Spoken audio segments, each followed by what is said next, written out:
Okay, so let's just get this joke over with because I know it's going to come up eventually. We live in a society. Manga is art. Hopefully, for all of you watching this statement shouldn't be a shocking one. Now, the majority of what I've covered on this channel has been shonen manga so far, which some people may not feel that it's art. But today I'm going to be covering something different.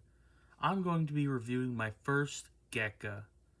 While shonen manga I still genuinely consider to be art, Abandon the Old in Tokyo by Yoshihiro Tatsumi is something truly special. Abandon the Old in Tokyo is a Gecko short story collection composed of 8 stories that Tatsumi did for various publications in the 1970s. These publications included Garo and even Weekly Shonen magazine. So before we get into the general information about the author and the review, I want to give a explanation of what Gecko is for those unaware. And now, a reading from Merriam-Webster's Dictionary. Today's word, Gecko. Gecko in Japanese essentially means dramatic pictures. The creation of the term supposedly came from Yoshihiro Tatsumi, who coined it in order to differentiate the more mature and realistic comics that were being created in the late 1950s by him and his contemporaries from the type of children's comics that people like Osamu Tezuka was creating at the time.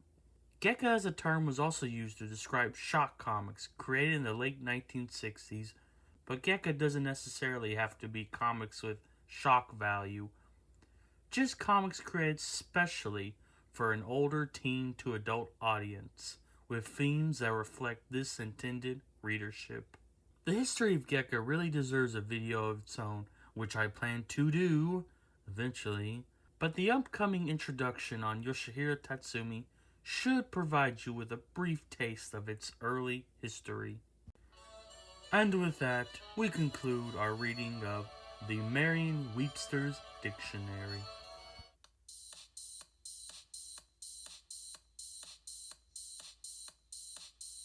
Yoshihiro Tatsumi was born June 10, 1935 in Osaka, Japan. Starting from a young age, Tatsumi showed a great interest in comics, even being able to show his works to fellow aspiring mangakas like Osamu Tezuka, who would give him advice on his art. His first published work came out in 1954 and was titled Children's Island. Tatsumi's early career, however, was mostly composed of creating books and short story collections for kashihans. What's that, you ask?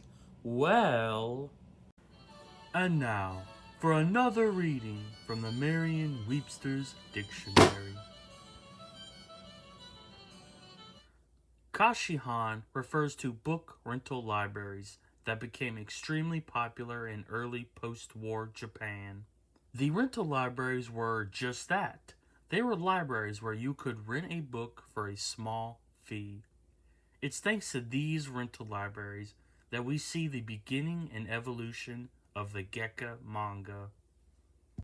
And with that, you get the point. This joke isn't very funny. His first well-known work came about in 1956 and was titled Black Blizzard. It tells the story of 2 convicts handcuffed together who escape after the train they are on crashes. The manga was noteworthy for being one of the first Gecko works published. This particular collection of shorts that we are covering today came from a time of great inspiration that occurred in the late 1960s and early 1970s for Tatsumi. All stories focus on similar themes relating to the struggles and anguish of the common man and woman in post-war Japan. They are dark, bleak, and joyless, reflecting the thoughts and feelings of Tatsumi at the time. I am now going to give you a brief synopsis of all 8 stories found in Abandoned the Old in Tokyo. Alright, so stick with me for a second because these stories are so short that in order to avoid spoilers, I'm going to have to give out extremely brief and vague synopses for them. So don't expect too much.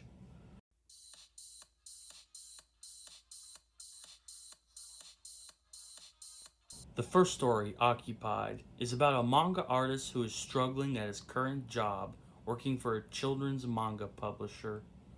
The artist enters a bathroom after feeling sick and becomes infatuated with the phallic graffiti covering the walls. Abandoned the Old in Tokyo is about a garbage collector who is forced to care for his needy and demanding elderly mother, preventing him from fully living his life.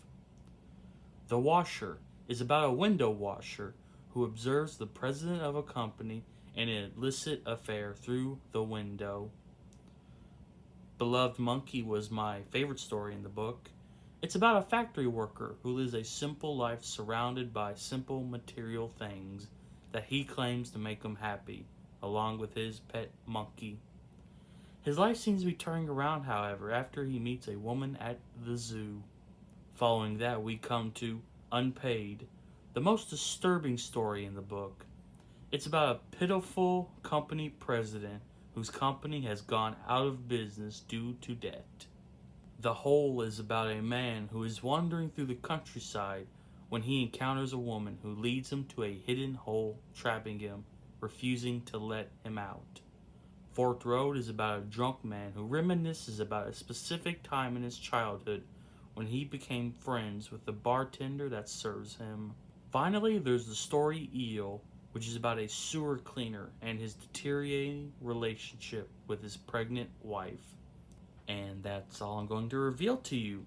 Again, I did this in order to avoid spoilers because I highly recommend that you check out all of these stories for yourself. Because, well, just listen to the review and I think you'll be able to understand.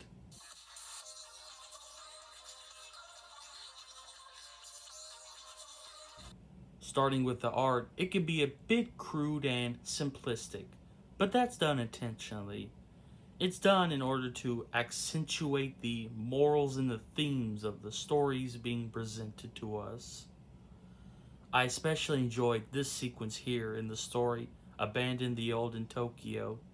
It beautifully conveys the internal crisis that is happening within the main character through the depictions of the train rushing out of the station. The art is a mix between extremely detailed urban backgrounds clashing against cartoony looking characters that I quite enjoyed. The urban backgrounds especially conveys the griminess and bleakness of the stories being told to us. Now, you may have noticed that a lot of the stories feature a similar looking protagonist. This doesn't mean that it's the same character in each story, however.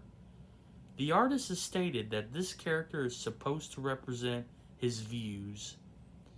In the Q&A that comes at the end of the book, he says, "You could say I projected my anger about the discrimination and inequality in our society."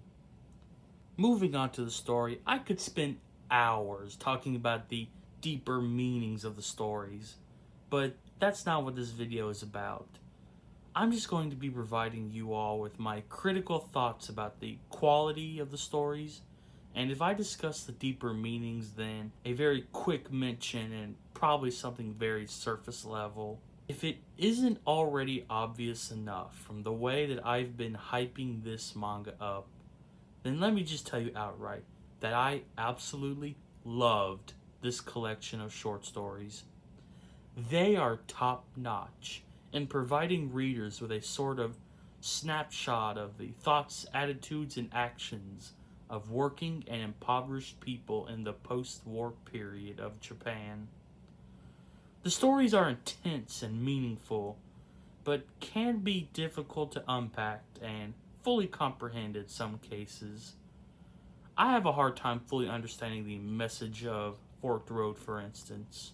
My favorite story in the collection was Beloved Monkey, about how even in the city, surrounded by thousands of people, we can still feel isolated, and how we seek solace and stability in material things. Also, When I look at this monkey, it's all very powerful storytelling in its pacing and presentation. This work came in a time of great inspiration to the artist, and you can tell. This would be the perfect starting point for someone who wants to expand their reading beyond just shonen manga. But be warned, as you may not fully comprehend what it is that you are reading. It could also be highly disturbing in some cases, especially with unpaid. So be wary of that if you're easily upset.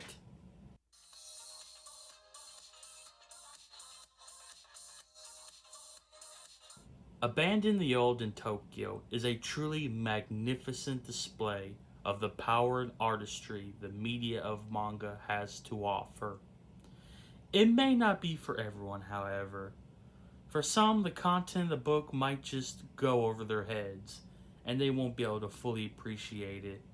But if you want to read something different, or you are highly interested in depictions of post war Japan from an artist who truly lived it and had much to say, then I believe that you would enjoy this book tremendously. That's why I'm going to give Abandon the Old in Tokyo by Yoshihiro Tatsumi a 9 out of 10. And that's it. That's the video. I hope you enjoyed, and I hope you agreed with what I had to say about this manga. Abandon the Old in Tokyo truly is a fantastic work of art, and I would highly recommend it to anyone who wants to read something beyond just the typical Shonen Jump fanfare. I hope you enjoyed the video again, and I hope to see you around soon.